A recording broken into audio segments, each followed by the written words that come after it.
Okay, good evening, everybody. Thank you very much for being here. It's actually extremely good to be having, actually, I think our first cabinet meeting in Milton Hall Hub. And I think we ought to say thank you very much to all the people who put so much work into this over years to make this a reality. And it is, frankly, obviously there are always teething problems, but it's going from strength to strength across the board. And I think a great tribute to all those involved at West Suffolk Council, to Forest Heath beforehand, all the officers, all our partners in making this such a special place for the people we all serve in Milton Hall and the surrounding area. Just the details, this meeting is being webcast live and will be available to view subsequently on the Council's website for the usual small fee. In the event of the fire alarm sounding, could you please leave the hall by the 2 fire exits located behind me, which will exit into the school grounds.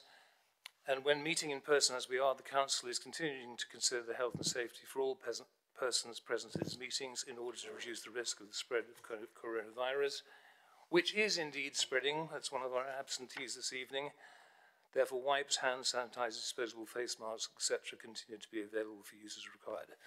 So moving on swiftly onto the main business. The first item is apologies for absence, which we've had from Councillor Andy Drummond and also just recently from Jo Rayner, whose husband has gone down with COVID, so she didn't want to transmit it to others, even though that's not the regulations now, and she hasn't got it. But nevertheless, she did Zoom in or whatever it was to the cabinet meeting before that, so she's in her usual good shape and sends her best, and indeed may well be listening in on the live teams, or nursing her husband, of course, whichever it is. Anyway, item number 2, that's too much information for me, is the minutes, and I basically need a proposer for the confirmation of the minutes of the meeting held on the 8th of February, or any comments. That's David's happy to propose. Thank you, David, and happy to second. Perfect, in which case, all those in favour? Any against? Brilliant, thank you. Item 3 is declaration of interests.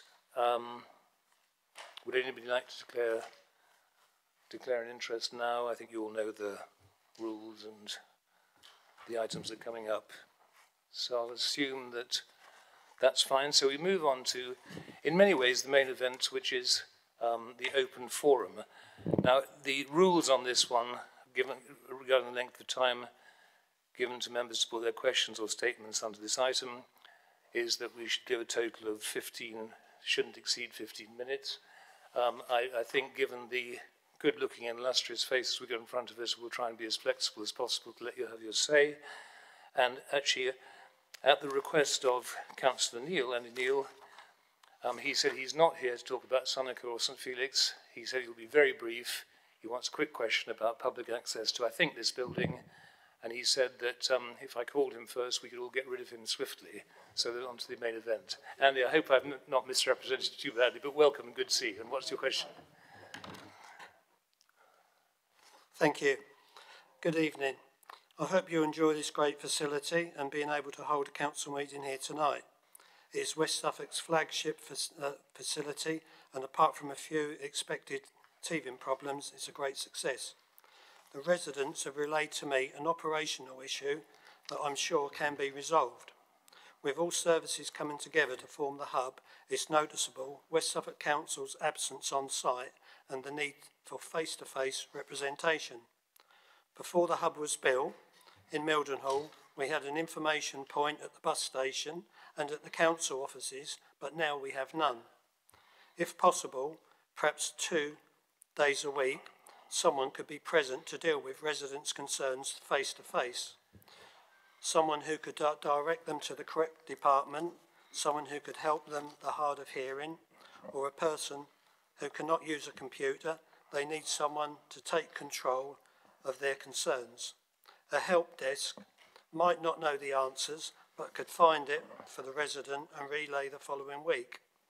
Staff have functioned in lockdown, working from home, so it's been proven that they don't always need to be on the location of Bury So why not locate the person here in Mildenhall 2 days a week while they continue their everyday workload that they would have been doing in Bury? Please could the Cabinet consider this at a later date if a help desk could be provided for 1 or 2 days a week in the place of the hub. Thank you. Andy, thank you very much. Thank you firstly for your endorsement of the success of the Mildenhall Hub, which I think you and the rest of us should be very proud of. There are obviously teething problems. There's always room for improvement. And thank you also for your interesting suggestion. We're all in favour of giving the best possible access to the people we will serve. I think I might hand over to Robert as the Portfolio of Families and Communities to respond more directly to you. Indeed, thank you, Chair. And thank you, Andy, for coming along tonight. I'd just like to reiterate what John has said. It's a fantastic facility. I had my first visit round here today, and I think it's done Haverhill proud. It's an amazing facility, and I hope you're enjoying it as much as I did as I walked around it today. But in answer to your question, now I've got a sort of a prepared answer, and then I'll just, if I can, fill in a bit of the detail afterwards. So, I'd like to reassure Councillor Neil and the residents that there are support and advice provided from the Mildenhall Hub. Public access to West Suffolk Council services is provided by a phone and computer, on site or through pre-booked appointments. The Hub hosts services is provided on site covering all located partners, so that's the police and the NHS, that are also here. I shouldn't have done that because now I've lost my place, so I'll come back to that one in a minute, forgive me. So members of the public would like to discuss matters with the council staff or would prefer to do so face to face, then it can be arranged. We can arrange for appointments that are at the time convenient to the customer, and as you know, we have staff working across West Suffolk from various locations, so it isn't always best to arrange an appointment other than to come to this place and actually meet them themselves, rather than arrive at the hub to find the staff are on sites elsewhere.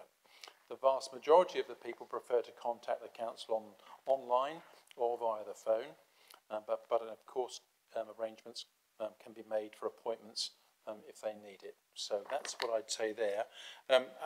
We have, before we decided what to do across the whole of all of our sites across West Suffolk, so Haverhill, Newmarket, Bury and yourselves here, we went out to consultation for some disability groups and advocates for people, the vulnerable people. So we spoke to them before we decided to close down those reception areas in all the sites, on the basis that we know that the numbers of people that are now using online services has just gone through the roof, and also using the telephone. We have an excellent, I think excellent, I've used it myself, customer services, only the other day to speak to somebody in planning. So if you then had an issue or a problem around any issue that we offer the service for, you can actually arrive here at an allotted time to meet somebody face to face. So I don't really see the need to have somebody sitting in this place specifically to meet and greet people that we don't know whether they'll be coming or not. Whereas if you phone in, you'll always have somebody here to meet them and help them. So I hope that helps your residents in assuring them that we'll do all we possibly can to make their lives as easy as they possibly can. Okay, thank you. Thank you. Andy, thanks again for your question. I hope that goes a long way towards showing that access should be granted, and much the best way is make an appointment, make sure somebody's here, rather than being rather off chance and having joined a queue, all that sort of stuff. But do you want to come back at all on that, or are you happy with that response? I'll just reassure the residents who have made those observations to me that what they're expecting can't happen, and that there is provision just as it is, as you've described. Well, I think what Rob was saying is that if they make an appointment, there will be somebody here to meet with them at their convenience. Yeah. Is that right, Robert? Yeah. Absolutely, and I think our fear is that if you don't make that appointment and they arrive on the bus or however they get here and then find that the person that they came to see, whichever department it is, could be out on a site somewhere else, and so they have a wasted journey. Whereas if they phone ahead, they can be guaranteed of a face-to-face meeting with somebody about any subject. It's more the elderly that are and I appreciate that aren't technical. And when we were doing the revision of customer services, I made it plain from my behalf as a portfolio holder that I wanted a physical form of contact, a telephone at least. The least requirement is that they can pick up the phone, no matter how old you are, you can usually do that and make that appointment. So that now happens, and also you can phone through to customer services. So you've got 2 ways of contact. Thank you. Thank you, Andy. Great, Andy. Thanks again, and keep on his case if he's... I can't turn my mic off. Oh, well. I'm pressing it. Well, that wasn't the deal we made when you said you'd go first. Cheers. Thanks for coming, Andy. Good to see you. Okay. Thanks again. Okay, we've now got several members who've given notice of wishing to speak under this item. I won't name them all because I think we all know who they are. It's very good to see you all, and thank you for coming up. The majority of the questions, I think, are on Sunico, which, of course, we'll be discussing following your comments or questions or whatever it is in item 6, I think it is. But if I can take them in the order that they were given to me. First of all, can Brian Harvey, Councillor Brian Harvey, very good to see you. Over to you. Thank you very much, Chair. Good evening, and thank you for allowing me to speak this evening on item 6.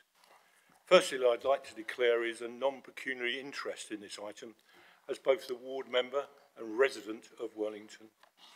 The Sunico Solar Farm produced will, as I'm sure you're already aware, if constructed, then will become the largest solar panel, battery storage and regeneration farm, some 500 megawatts within the United Kingdom, encompassing some 2,700 plus acres of farmland straddling both East Cambs District Council, West Suffolk Council. The sheer size of this proposal will effectively change this rural community forever. Recent public opinion surveys taken across all parishes within the affected areas has shown that 90% of the residents oppose the current Sunico scheme. The survey also revealed that residents are not opposed to the solar energy agenda and fully support the need for climate changes. If approved, this project will have a consequential impact not only upon local residents but upon local businesses, such as the anaerobic digester plant, with its gas production connecting directly into the national grid. With the loss of adjacent farmland and crop production, will increase the traffic movements locally in order to fulfil its operational requirement. Despite requests from our local MPs, Lucy Fraser from East Cambs, Matt Hancock from West Suffolk, Sunico has failed to engage with residents since the launch in 2019. By invitation, last week, Sunico attended a public meeting held at Red Lodge with over 100 local residents present, together with BBC Look East to report.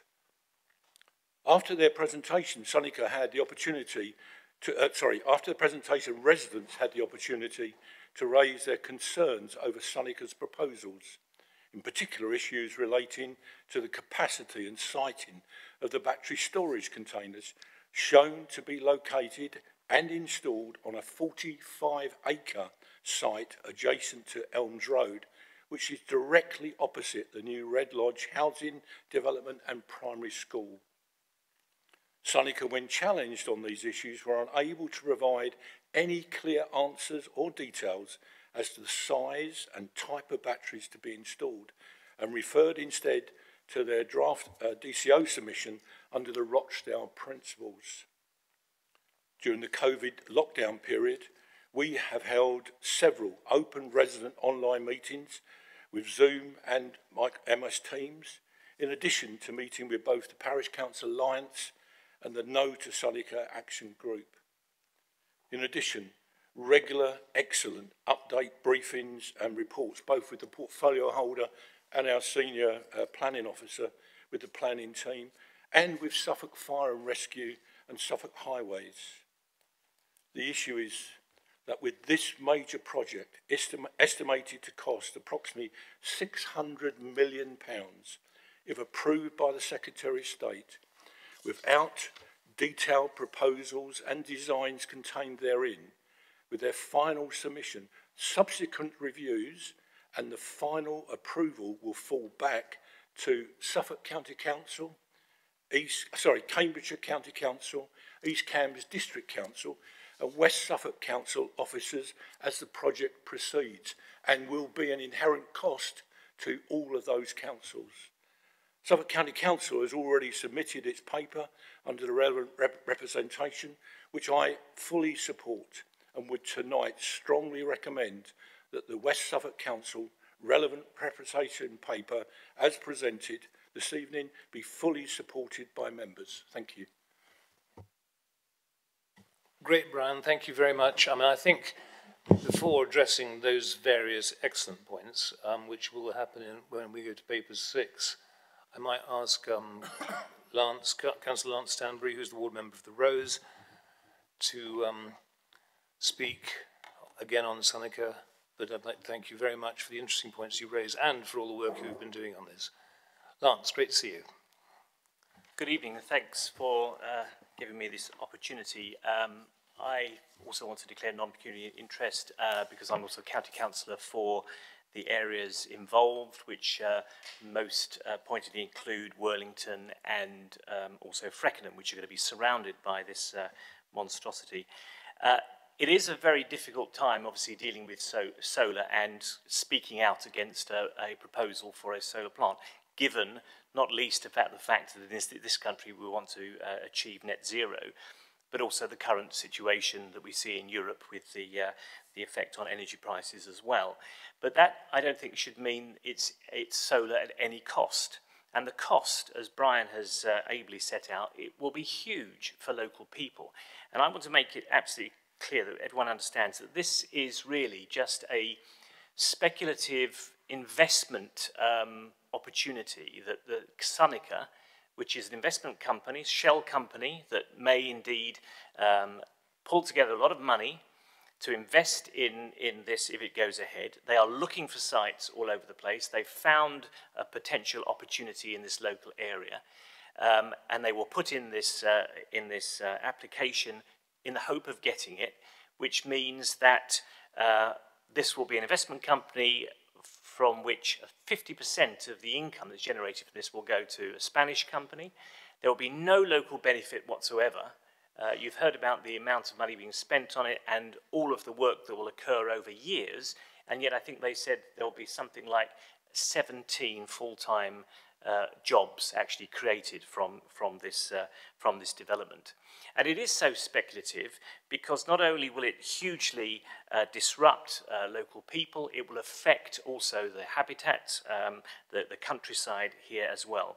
But the untested nature, the very untested nature of the technology that they are referring to, further evidence that this is simply an arbitrage proposal is, as you know, they want to be able to generate energy during the daytime and also suck in cheaper energy at night and sell it for a higher profit during the daytime. That is the purpose of it. And in order to achieve that, they are proposing the BESS, the battery system, which is so untested, and they say so themselves. And our own officers who have looked at this are quite clear that this is untested technology. And as a consequence, and we've seen all of the stories about fires and thermal runaway in other places, it is so untested, and yet this is being forced upon us. So in conclusion, Chairman, I would just like to say that you've heard that the County Council has come out against this proposal, and I seriously urge West Suffolk to do exactly the same. Thank you. Lance, thank you very much for adding another dimension to the various points that Brian said, and we hear you loud and clear.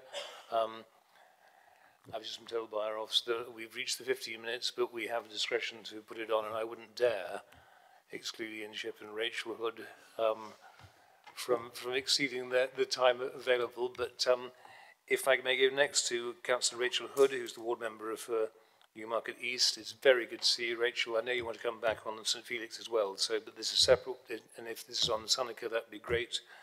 And you'll be followed by the one and only Councillor Ian Ship. Over to you, Rachel. Okay, thank you very much. Yes, I'm just going to talk on Suffolk now, if I may. I need to declare an interest as a Newmarket Town Councillor, West Suffolk Councillor, and Suffolk County Council Cabinet Member and resident of Newmarket. So I hope that's all right. I endorse everything that's been said by my two colleagues here, and I welcome the West Suffolk Council report, which is excellent. Parenthetically, we all support green energy, but this is not it. Exning and Newmarket, Exning Parish Council, Newmarket Town Council are unanimous in their opposition to this scheme. I don't want to repeat everything that's been said, but we all know the size is monstrous, 2,800 acres of good farmland that the applicant is pretending is not good farmland. It's basically a battery storage facility masquerading as a solar farm. It is going to damage our heritage assets. In particular, we have the famous lime kiln scallops in Newmarket. The appearance of how the solar panels will be has been misrepresented. We are told you won't be able to see them effectively. You will be able to see them. They will be a hideous blight on the landscape, ruining heritage assets that have been admired for hundreds of years. So it will damage, I believe, the racing industry. It will damage tourism. There will be a detrimental increase in traffic. Everybody knows that Newmarket traffic is appalling, and we will have large trucks coming through. The traffic scheme that's been put forward, even by their own admission, is pretty damaging.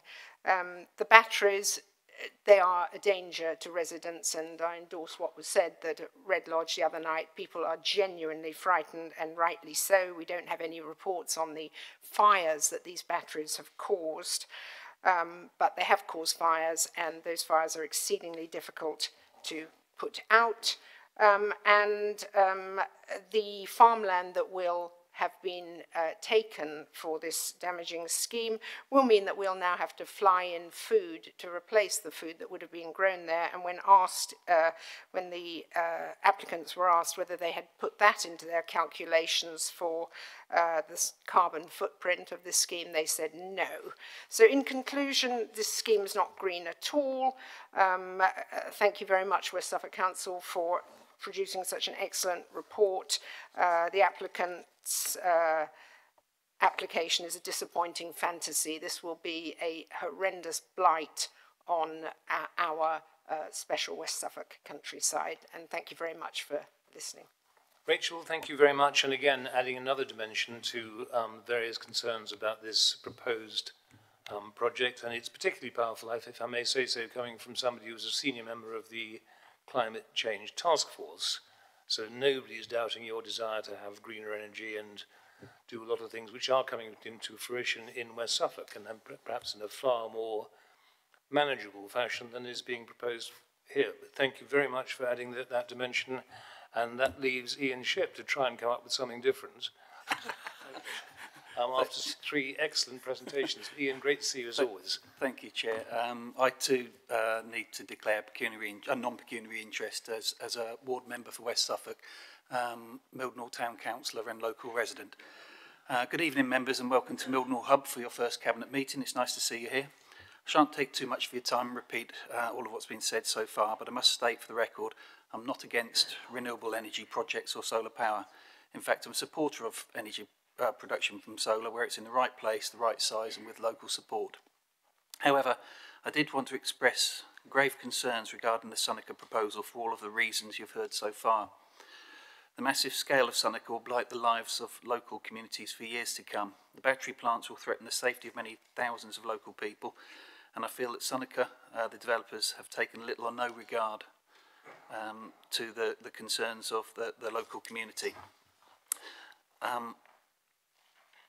I'm not here tonight in my capacity as Deputy Mayor of Mildenhall High Town Council. However, I feel I must state that Mildenhall Town Council has also expressed its concern regarding the project, and to that end has also offered financial support to help fight the project, as its members can see the real issues this scheme will bring with it locally. I suggest new legislation could be drawn up to protect valuable farmland against projects such as the Suffolk project. New legislation that could insist that all new developments, be they residential or commercial, would incorporate solar panels. This Suffolk proposal should be stopped and a new, more sustainable one should be brought forward, which not only delivers the energy needs, but also engages and brings on board local communities. Thank you for having me here to speak, and thank you for the excellent report. Ian, thank you very much again. An additional dimension, the same basic arguments against this proposal, just on nothing to do with support for renewable energy and all that stuff, but whether this is an appropriate way forward, which it doesn't appear to be, certainly from the majority of people who I've heard from. But there we go. But thank you, and you're always welcome here in whatever capacity you're speaking. But thank you again. I think David Roach will be introducing the item 6, so if you'd be happy to stay for that, I'm sure he'll address the various issues that you have raised, and also we'll go through the report, which I agree with all of you is an extremely good report, and that's a thank you to officers as well, and for all the input put by you, amongst others, into making sure we have looking at this in the right possible way, best possible way. But before I do so, I'd like to ask Councillor Rachel Hood again to come back on a totally different subject, which is a separate agenda item, I think item 7, which is regarding the former St Felix School site in Newmarket, which I know is close to our heart, development brief. So Rachel, back to you. Thank you very much again. So I need to declare that I am a cabinet member at Suffolk County Council, who is the applicant in relation to this matter, also West Suffolk Councillor, also resident Newmarket Town Council, sorry, resident of Newmarket. So I need to tell you that Newmarket Town Council is implacably opposed to this application, although not unanimously opposed to it. I have tried to explain that there is an existing allocation in the previous local plan for 50 dwellings on this site, and that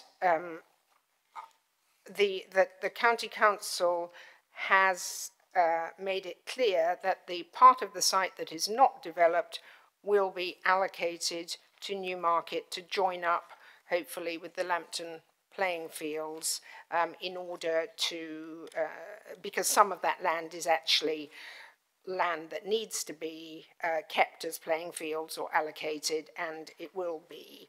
Councillor Drummond and I have been in consultation with Suffolk County Council over the period of discussions about what would happen, and we are in the position that we are both town councillors.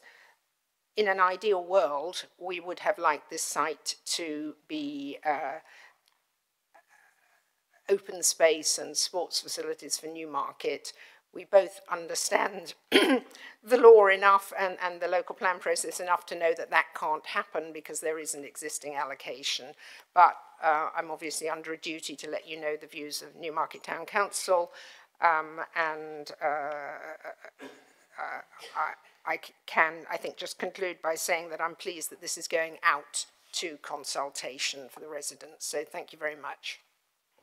No, thank you very much, Rachel, and thanks for giving us the perspective of the Town Council's position, which I personally wasn't totally aware of, but it's not unanimous, but thank you again for that, and that I'm sure will inform the debate, which is item 7, but if we can briefly move, I think it will be briefly, public participation, where we've used their allocation of 15 minutes anyway by exceeding the 15 minutes I had, but it's well worth it because every moment was a gem for me. But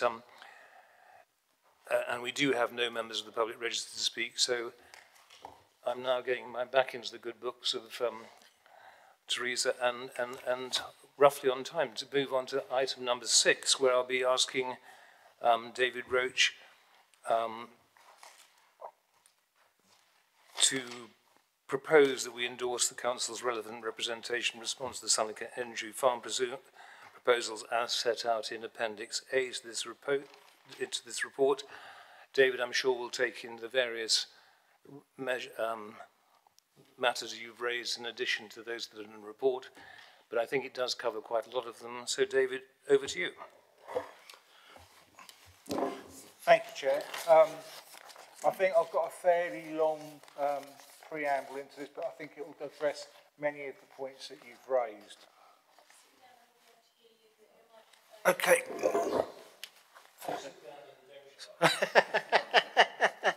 Well, thank you for that.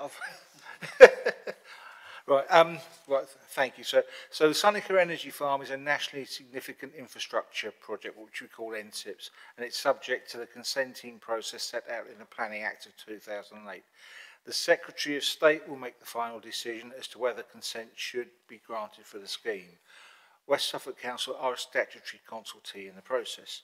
So Suffolk has submitted its application to the Planning Inspectorate in November 2021, and the Inspectorate have accepted the application for examination in December last year. The examination is expected to commence in the spring and run for 6 months. We've learned just recently that 3 planning inspectors have now been appointed, but we don't have the timing for when the examination will start. So prior to the commencement of the examination, interested parties are invited to submit a relevant representation, which is what we've done, which we will do on Thursday, which summarises what the party agrees and or disagrees with within the application, what they consider the main issues to be and their impact. This report represents West Suffolk's draft relevant representation on the proposals following an initial review of the application documentation. The relevant representation will be submitted on an individual basis by West Suffolk Council, but officers have been working closely with their counterparts at Suffolk County Council, East Cambs District Council and Cambridgeshire County Council. The report recognises the importance of projects that will support the delivery of net zero carbon for the UK, and West Suffolk has in general adopted a policy of being supportive in principle to renewable and low carbon energy generation schemes. However, the delivery of such schemes needs to be weighed against the impacts on the environment, landscape and safety. Suffolk is the largest solar proposal in the UK, excluding the substation at Burwell and the cable corridor. The main development sites cover 981 acres, which we have heard earlier on is 2,424 acres. The land affected is predominantly agricultural, and it will affect a number of largely rural communities, both in Suffolk and Cambridgeshire. Suffolk are seeking a 40-year consent for the project. A number of key environmental impacts have been identified at this stage, and the concerns are being raised within the relevant representation as to the quality of the assessments undertaken by the applicant in respect of these impacts and the adequacy of the mitigation proposed to address adverse effects. The relevant representation highlights where additional work is required on the applicant's part to resolve these issues so that the true impacts of the scheme can be considered. Specific issues raised include the following: landscape and visual amenity. The applicant's assessment underestimates impacts and more tailored mitigation is required. Ecology and nature conservation. Further evidence is required to demonstrate that the mitigation hierarchy has been followed, i.e. avoid harm before considering mitigation. Transport and access. Suffolk County Council do not accept submitted assessments. Impact on non-motorised users are underplayed, and it is unclear how public rights of way will be affected. Community impacts and benefits. The application does not recognise the impact of the proposal will have on the community, and community benefits are limited. Noise. There is a lack of detail on amenity impacts, and further assessment work is required. Socio-economics and land use. Queries remain regarding agricultural land classification and the applicant's assessment of impact on future growth in the district, as well as securing legacy skills benefits. Battery energy storage systems. Suffolk Fire and Rescue are satisfied with the details submitted at this stage, but concerns remain within the community. Impacts on the horse racing industry, including landscape effects on setting and important sites such as lime kilns and the impact of construction traffic. So overall, the scheme has the potential to significantly change their communities, which have been shaped by a history of agriculture and, in relation to Newmarket, the presence of the horse racing industry. Officers will continue to engage with Seneca in an effort to improve the quality of the submission, and it is expected that the key issues identified through the relevant representation will be explored at length by the examining authority during the course of the examination. Early in the examination, the councils will be invited to submit a local impact report and a written representation. It is the intention of the 4 affected councils to submit a joint local impact report, which will expand upon the issues identified in the relevant representation and ensures that our existing body of local knowledge and evidence on local issues will be fully reported to the examining authority. The written representation provides an opportunity for the council to set out its view on the application, i.e. whether or not it supports the application and its reasons. The written representation will be brought before a future Cabinet meeting. Cabinet is therefore recommended to endorse the draft relevant representation as attached to the report. Furthermore, Cabinet is recommended to authorise the Director of Planning and Growth, in consultation with the portfolio holder for planning, to make any necessary amendments to the draft relevant representation prior to its submission to the Planning Inspectorate. Cabinet is further recommended to delegate authority to the Director of Planning and Growth, in consultation with the portfolio holder for planning, to fully engage with the pre-examination and examination stages of the application in order to pursue the concerns identified in the relevant representation. So that was a fairly long preamble, but I think it covers most of those concerns that you've addressed within your statements this evening. And I'll just refer members, if just for real context, if you look at page 28 of the papers, and it's just, sections 2.2 to 2.4. So this is it within the relevant representation. I think just for the benefit of those members that have spoken tonight, I will just read them out rather than so you having to find them. So, West Suffolk Council has a number of very significant concerns regarding the proposal, and will use this submission to highlight the key areas of concern where outstanding questions have not been answered by the applicant to date during this process, and where there is a requirement for additional mitigation and compensation to be forthcoming in order to address our concerns. West Suffolk Council does not support the proposal as it stands, and considers that development consent should not be granted for the proposal as submitted. West Suffolk Council has significant concerns regarding the scale of the proposal as submitted and the resulting impacts, which will be fully explored in the LIR. Thank you. David, thank you very much. And actually, before opening it up at all or asking for a seconder, can I just also thank our officers, Julie Barrow and Julie Baird, for putting this paper together, because it's a huge subject, huge amount of interest from a lot of people, and I think you've come up with a fabulous paper, as recognised by actually Rachel, Brian, Lance and Ian. So I think you can't get better praise than that. So that's a big thank you to both of you and your team. Yeah. I'd also like to just thank Councillor Shipp for allowing us to cease the calling procedure for this so that we could meet the timescale. So thank you for that, Councillor Shipp. Oh, absolutely. Beg your pardon. So, okay, it's now David has moved the proposals as per the paper. I'm looking for a second. I'd be more than happy to do it, but I'm sure that there'll be others who want to speak on this. Sarah Malmer-White? Sarah Malmer-White's got in there first, seconding. I think you'll find there's an awful lot of support for this paper and alongside your comments. Does anybody wish to speak on this? Because it's now been moved by David, seconded by Sarah. Peter. Thank you, Chairman, and thank you for local members making the representations that you have, which I thoroughly agree with. I mean, we need a balance between renewables, food security, and the protection of special landscapes. One should not overwhelm the other, as this application seeks to do, especially looking at the problems from wider afield in Europe. Food security is absolutely crucial at this stage. So, Chairman, I am so worried about the style of this application and almost that I would propose, if it is in order, to make a further recommendation as an amendment.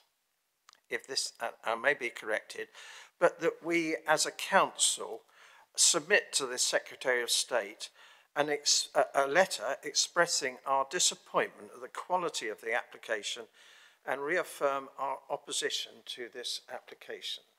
I'd like to be advised that this amendment is sound and can be made. And okay, I might defer on the technicalities about the amendment, but what I would say is that this is ultimate decision for the Secretary of State, and I think an awful lot of us in all kinds of capacities have made him or whoever it is, when it comes to taking the decision, aware of our serious concerns. And I suspect all the people who've raised things today have done, and that we will continue to do so. Whether the amendment is necessary or not, Peter, I would require a seconder to it for a start, but it sounds like if it was seconded, can you just repeat what the actual amendment states? That we as a council make a submission to the Secretary of State expressing our disappointment of the quality of the application and reaffirm our opposition to this application. Well, I think, okay, Peter, again, I mean, I totally agree with the sentiments. I think that the Secretary of State will take his own decision about the quality of the submission. We're making it very clear in here that we think it is very inadequate, as has their consultation been. And I think the Secretary of State will be in no doubt of West Suffolk's position on this, because here it is being in the state. So I'm not trying to say it shouldn't be, there shouldn't be an amendment. I'm just saying, is it necessary, or can it be taken as given as part of the recommendations? But I might hand over to David to advise, or Teresa to advise, or Julie to advise on that. I completely understand the sentiment. We have spoke to all of our MPs, and our MPs have been making those submissions to the Secretary of State on our behalf. So I don't know whether we need to do a separate motion, but our MPs and the Secretary of State is fully aware of where we are on this. And I'm sure will be again. There's all kinds of marches and all that sort of business, and we will be making representations. So I think it's implicit. You'd like to what? Sorry. Can we leave that for a second, Peter, just to see whether it's actually necessary or whether it's implicit? And we totally agree with the underlying wish, which I think is going to happen anyway.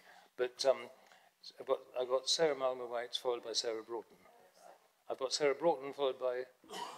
Oh no, I've got Sarah Broughton all by herself. Yeah, thanks. I would like to thank the officers, and I'd also like to thank the councillors who represent the wards, where they had to live it and breathe it for how many years and months, and go to meetings and wade through things. And Councillor Harvey knows a lot, Councillor Hood. It's a monstrous size. It should never have been allowed. I feel for all the residents who live there, close by. It's really ruined their lives for the last how many years. So I'm grateful for the support that the councils have given. I'm grateful for the support that we are, as West Suffolk, are objecting to it, as have Suffolk County Council, Cambridgeshire County Council, and East Cambs. So, yeah, thank you. I think everybody in this room would certainly agree with you, and thank you very much for that. Carol, I think, wanted to come in. Yeah, I was just going to say, you know, what the local ward councillors have done is amazing work. And I don't think I really quite appreciated just how bad an application this was. And when I read the report, the work that has gone into it, and it made it so clear about all the failings of it. And I think it states everything without, well, you know, as it stands. And I think it's a really good report. Thank you. Carol, thank you very much, and I totally endorse what Sarah and Carol have said. And Sarah, sorry, Sarah, I thought you're back again. I did want to speak. I thought we were speaking on the amendment. That's why. Oh, sorry. That's why I'm getting confused. No, I just wanted to thank the ward councillors. They've really put in such a huge amount of work and very, very good representations tonight. David, I just wondered what East Cam's position was. Is it mirroring our own? Is their submission going in at the same time, or has it already gone in? I think they've all got to be on but I'm Thursday, absolutely haven't they? against But they're pretty much, everybody's in the same place. So I don't know if there are any other comments. I think they're all very much one way. I mean, I think as regards the amendment, Peter, if you could take it as it's being implicit, or it can be implied in the recommendations that we will be making the Secretary of State very much aware of our serious concerns, both about the consultation by the applicant, which has been lacking, to put it nicely, and by our various concerns as expressed in the papers. So would that satisfy you? Because I think it needs to be seconded anyway, and in practice, I think what you're wanting will happen. Thank you, John. Can't cancel the... Anyway, that doesn't matter. I just wonder whether, and I could take some guidance from this, whether the representations are submitted to the Planning Inspectorate under the Planning Act. Does that go high enough, or is that all we can do? If I can get some reassurance that that carries enough weight, not receiving a seconder, I would withdraw the and we're right with you on the sentiment. I hope that somebody called Julie will be able to help you with that question. I'm not quite sure which one of the... Thank you, Chair. Right. Yeah, the Planning Inspectorate essentially act on behalf of the Secretary of State. So they're the administrator for the Secretary of State. So the relevant representation is there so that the panel of inspectors going into the examination know what the key issues are, know what they need to examine, and at the end of the examination they have to write a report for the Secretary of State detailing all of the discussions that we've had, all of the concerns that we have raised, and they will provide a very detailed report for the Secretary of State to make an informed decision as to whether development consent should be granted. So essentially PINs act for the Secretary of State, if that helps. Thank you, John. I mean, I'm reassured with that, and I'll withdraw my amendment. No, thank you very much, Peter. And as I say, we totally understand the thinking behind it. And the Secretary of State, I believe, is Michael Gove. So we're sure there are better ways for him to... Is it Michael Gove?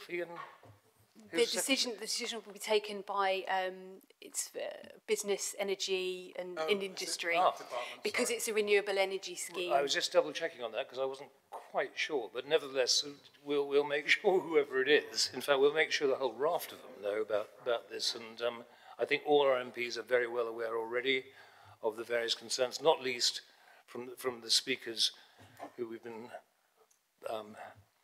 very impressed with this evening, as usual.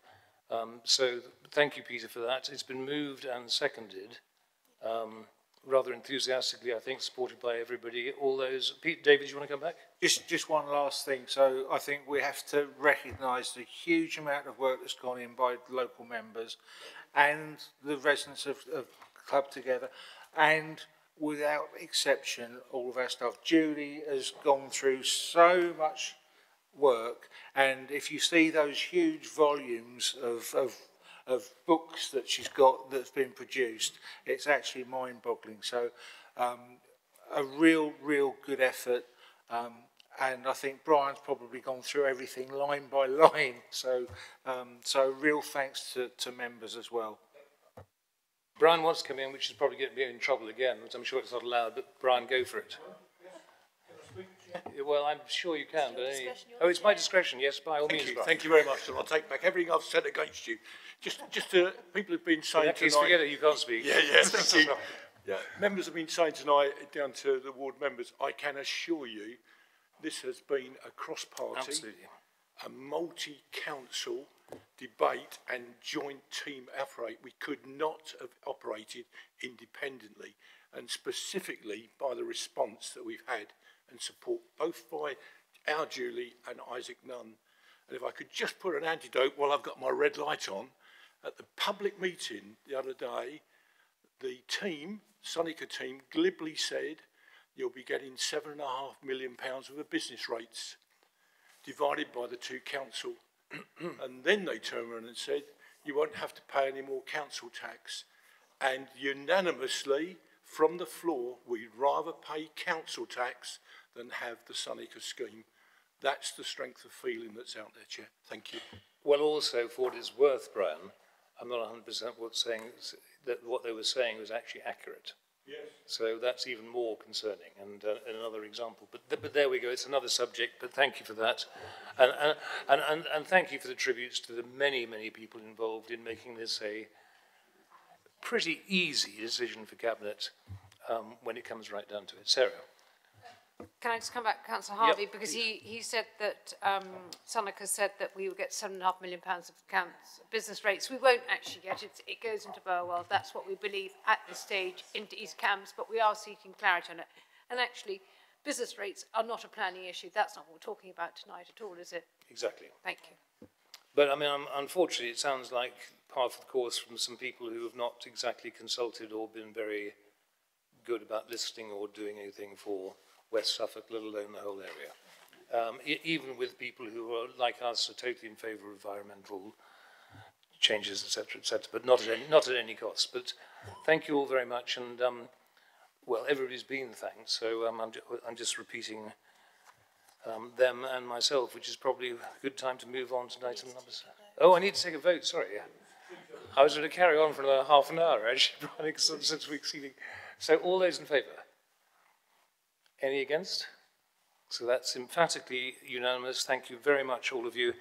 And we're now on to the item 7, which Councillor Hood has already talked about both in her capacity both as a county councillor for education and as a ward member and all those sort of things.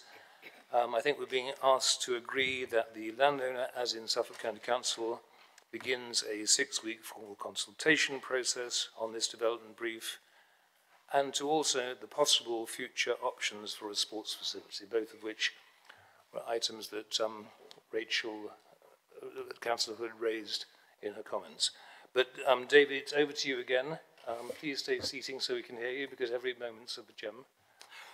Thank you. All right, so as you outlined, this is to approve going out for consultation. So the site allocated in the former Forest Heath site allocations local plan 2019 is for 50 dwellings. The policy requires the developer to make provision for the retention of the existing tennis courts and open space for public use, and to provide connectivity through to the George Lambton playing fields. Any development must also protect and enhance the amenity and biodiversity of the Yellow Brick Road, which is adjacent to the site. Suffolk County Council is the landowner, and in consultation with West Suffolk Council and stakeholders has prepared a draft development brief for the site. The draft development brief is in line with the requirements of the allocation, except that the existing tennis courts are proposed to be re-provided on the existing open space in order to achieve the most efficient use of the space for the residential element of the scheme. Whilst this is a departure from the policy requirements, this is considered to be acceptable as it improves potential for better residential layout and provides for a qualitative improvement of provision. The draft development brief is in 2 parts. Part 1 provides guidance relating to the proposals and how they will deliver the local plan policy requirements for the site, and Part 2 illustrates the opportunity for optional future opportunities for sport. So please note it's not a policy requirement of the allocation in the local plan. Part 2 of the brief also shows a different location for the tennis courts to allow the sports hub to relate better to the playing fields. So Suffolk County Council and West Suffolk Council are discussing the mechanism for the potential provision separately from the planning process. So part 2 of the brief is indicative only and is not part of the decision-making process. Thank you. Sorry, David, thank you very much. I think it's been proposed by David, I need a seconder and any questions. Susan? Susan's seconding it, so it's been moved and seconded. It sounds reasonably straightforward to me what's being proposed. Anybody have any comments before we go to the vote? I'm sorry? Sarah had a hand up, sorry. Sorry, Sarah. Thank you, Chairman. Just to say I thoroughly endorse this going out to consultation. As we know, the school closed in 2012. The site's been empty for all that time. And quite frankly, it's certainly time something was done with this site. As you know, Barley Homes has redeveloped a county council site down in Haverhill, Westfield School, that again was empty for I think about 10 or 12 years too, and it's a disgrace really that these sites are left empty for so long. So I'm more than happy to endorse this, and if anyone wants to go and see what's been achieved down in Haverhill on the Westfield site by Barley Homes, it is terrific. Every house was sold and they are now occupied. Thank you. Great, Sarah. I think it's an excellent point in every possible way, and also I very much endorse the plug of Barley Homes, who are not only doing extremely well by the areas, but they're building the right kind of homes for people, including affordable and energy efficient and all those things. But thank you, Sarah. It's a very good point. And the sooner we get these things moved forward and not left empty, the better it is for all concerned. On to Sarah Broughton. Yeah, and thank you, Chair. I fully endorse this going out to consultation. I'm glad to see this. But what my worry is the potential location for a sports hall, okay? Well, Suffolk County Council took down the sports provision, so really, what are they going to give back to the town now? That's what I really want to know. Perhaps that will come out of the consultation or at a later stage. That's what we should be asking for, definitely. Thank you. All I can say is that Sarah's in this room come up with very good points on all fronts, and I'm sure that that will be looked at by all concerned, but David's nodding his head. And it's a period of consultation. I think that's the sort of questions that will come up and hopefully will be addressed satisfactorily. But we'd all like to see some better things happen on an empty site, so when it comes right down to it. Absolutely. Point well made, and I think taken by all concerned, including several county councillors who we're lucky to have here. It's been moved and seconded. All those in favour? Any against? Thank you very much. Okay, item number 8, never a fun one, revenues, collections, performance and write-offs. Can I go straight to Sarah Broughton and make sure we don't need to go into private session? If we do, we need to take a vote and all that sort of stuff. But over to you, Sarah. Thank you, Chair. I don't like bringing these write-offs to you, but I can assure you that when they get to the stage, every single avenue has been exhausted. They've moved away, they're deceased or something. So it's there in the paper for you. And therefore I propose this. I need a seconder for it. Thank you. Thank you. I'm more than happy to second it if anybody else is okay. It's been moved and seconded by me, then. All those in favour? Great, thank you very much. Item 9 is the decisions plan. Opportunity for members to review and ask questions on the Cabinet decisions plan. I think you're all aware of that. And unless there are any questions, we can move on to the next item, which was going to be exempt items if it was necessary, which it wasn't. So I think I'm right in saying that the business is concluded? Well, I made a terrible mistake here. Are we at the end of the meeting? I think we are. We are, yeah. But I'd like to wish you all a very good evening. Thank you very much for being here. And again, great to be in this amazing building, which is the product of a huge amount of work. And that's my way, Alex, of saying thank you to you for all the work you do on all these things. But thanks again, and have a great evening.